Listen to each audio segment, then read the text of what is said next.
TradingView recently introduced a completely new type of chart, which is called high and low. It is a very interesting concept that can help a lot of price action traders analyze the charts in a totally new way. And this of course might lead to more accurate trade entries and exits, which is definitely something everyone is looking for. So in today's video, I will explain in detail how to read the high and low chart and share some of the best price action strategies with it. Let's begin. Okay, so before we apply the high and low charts, let's actually take a look at the regular Japanese candlesticks and spot some of the main problems with it. So the problem number 1, Japanese candlesticks can be quite difficult to analyze if you're a beginner, especially when you have a lot of candlestick patterns to learn, such as spinning top, hammer or a shooting star. The problem number 2, the colors of the Japanese candlesticks might give you the general feeling of where the market is heading to, however this works only in a trending conditions. Notice when the price action is trending in a bullish direction, the candlesticks are mainly green. Hence, when the market starts moving in a bearish direction, the candlesticks are mainly red. But as soon as the market starts chopping around, which happens around 80% of the time, we see the candlesticks are literally mixed up. This is definitely not helpful and it creates a lot of confusion. With that being said, we definitely need to have an alternative type of chart that would solve these problems. And luckily, TradingView finally introduced it. In order to apply it to the chart, we need to first click on a candles tab and then select the high and low. As we can see, the chart looks much more simplified and there is less noise going on. You can customize the look of the chart by double clicking on it. You can change the color of the body, borders and labels. I personally like to keep them white and green.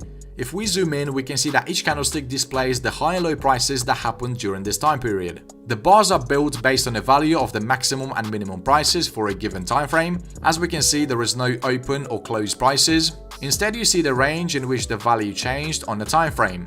There is also no colors, which can definitely be an advantage because you're literally trading in a neutral state of mind. The chart might look a bit weird at first because you're not seeing the open and close. But once you get used to it, you'll start analyzing the price action like a pro. Okay, now let's actually understand how to read these candlesticks. So when the high and the low of the recent candlestick is higher than the high and the low of the previous candlestick, market is in a bullish momentum. This means that the buyers are controlling the market. On the other hand, when the low and high of the recent candlestick is lower than the low and high of the previous candlestick, market is in a bearish momentum. This means that the sellers are controlling the market. As you can see, this is really easy to read the price action this way. You don't have any complicated candlestick patterns that you need to remember. There are actually only 4 of them, and now I'm going to show you which one they are. So the first candlestick formation is the bullish candlestick. It has a higher high and a higher low compared to the previous candlestick.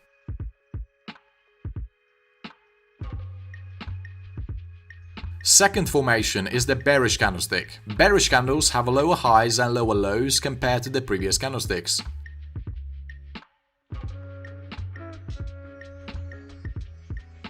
The third type is the inside candlestick. It has a lower high and a higher low compared to the previous candlestick. Even if the high or the low are equal to the previous candlestick, it's still considered as an inside bar. And the last formation is the engulfing candlestick. This type of candlestick has a higher high and a lower low compared to the previous bar. So these were the 4 types of formation: bullish, bearish, inside and engulfing candlesticks. Now you might be asking, how do we actually trade with this type of chart? Before I show you the actual trading strategy, you need to understand a few rules. First, when a price action forms consecutive bullish candles, the market is in an uptrend. Second, when the price action forms consecutive bearish candlesticks, this is a sign that the market is in a downtrend. A strong bullish candlestick confirms the start of an upswing, and at the same time it indicates the end of a downswing. A bearish candlestick indicates the end of an upswing and the start of a downswing. The inside candlesticks are usually neutral bars, and they do not affect the overall trend direction, because there is typically indecision going on. Engulfing candlesticks, on the other hand, introduce an uncertainty. But if these candlesticks are formed after a major upswing or a downswing, the price action is more likely to continue to move in the same direction. Notice a bearish candlestick that changed the direction of the trend was formed. Then we had a few consecutive bearish candlesticks that indicated a downtrend. The market entered in a small consolidation zone, and then an engulfing bearish candlestick was formed, which indicated a continuation downtrend. Exactly opposite is true when the market starts moving in an uptrend. We see a strong bullish candlestick must be formed, then we have a few consecutive bullish candlesticks that indicate an upswing. After that, the market starts consolidating, we see that we have some neutral candlesticks, and then a massive engulfing candlestick is formed. And as we already know, this usually leads to a continuation trend. There are multiple price action strategies that you can use with this type of chart. You can start, for example, with the most simple one. For this strategy, you need to find the major levels of support or resistance. If we take a look at this chart, we can see that the major level of resistance is at around $86. We can see that the price action bounced off of it a few times. So to confirm a short entry, you're going to be waiting for a few consecutive bearish candlesticks.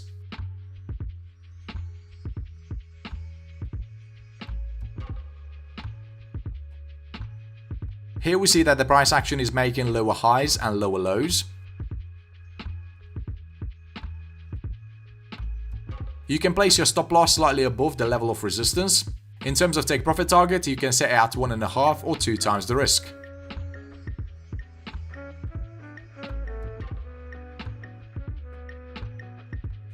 For long positions, you want to find the major level of support.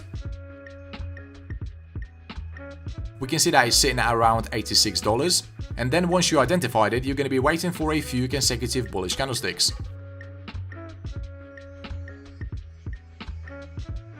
The stop loss will be set slightly below the level of support so that you don't get stopped out. As we can see, the market immediately hits that take profit target.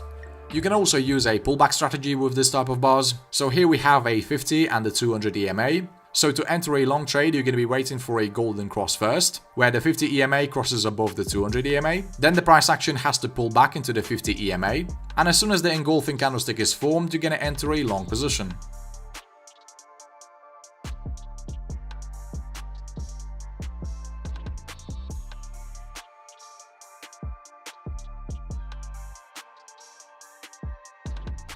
Obviously, you do not enter a long position if the price action crosses below the 200 EMA. This usually indicates a start of the ranging market.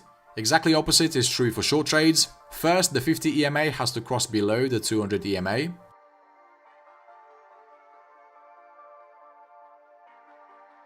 Second, the price action must pull back into the 50 EMA, and then it has to form an engulfing candlestick. As we can see, this particular candlestick has a higher high and a lower low.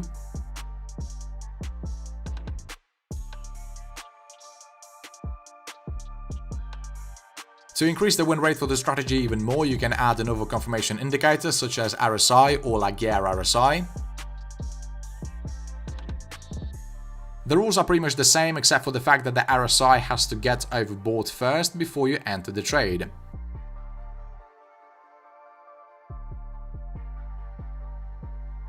Okay traders, I hope you have understood the concept behind the high and low charts. Make sure you leave the like button if you found the video useful. By the way, if you want to see more price action strategies, check out this playlist right here.